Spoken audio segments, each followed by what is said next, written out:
অবশেষে ফুটবল ফেডারেশনের সাথে চুক্তি করল বিদ্রোহী 18 নারী ফুটবলার। 6 মাসের জন্য হয়েছে এই চুক্তি। পরবর্তীতে পারফরমেন্সের ভিত্তিতে হবে মূল্যায়ন, জানিয়েছেন ফেডারেশনের নারী উইং চেয়ারপারসন মাহফুজা আক্তার।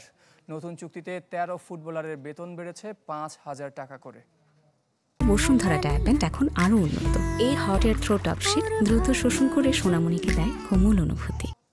দেশের মানুষ যেভাবে হচ্ছে মেয়েদেরকে নানা অভিযোগ, অভিমান, আলোচনা, সমালোচনা, অনুশীলন বর্জন করে বিদ্রোহী হয়ে উঠেছিলেন জাতীয় দলের সিনিয়র 18 নারী ফুটবলার। এর মাঝে কিছুই বদলায়নি, বদলেছে শুধু মেয়েদের মন। পিটার বাটলারের অধীনে আগে অনুশীলনে ফিরেছিল সিনিয়ররা। ঢাকায় যারা ছিলেন তাদের সঙ্গে গত সপ্তাহে চুক্তি হয়েছে। ভুটান লিগে খেলার জন্য এখন থিম্পুতে সাবিনা, ঋতুপর্ণা, সঞ্জিদা সহ 10 ফুটবলার তারাও ডিজিটাল প্ল্যাটফর্মে চুক্তি সম্পন্ন করেছেন। ওদেরকে তো আমরা পাঠিয়েছি, আমরা কন্ট্যাক্ট পেপার ওদেরকে স্ক্যান করে পাঠিয়েছি, ওরা ওখান থেকে সাইন করে পাঠিয়েছে আমাদেরকে। আমাদের তো আগে 35 জন ছিল কন্ট্যাক্টে, আর বাকি ছিল 18 জন।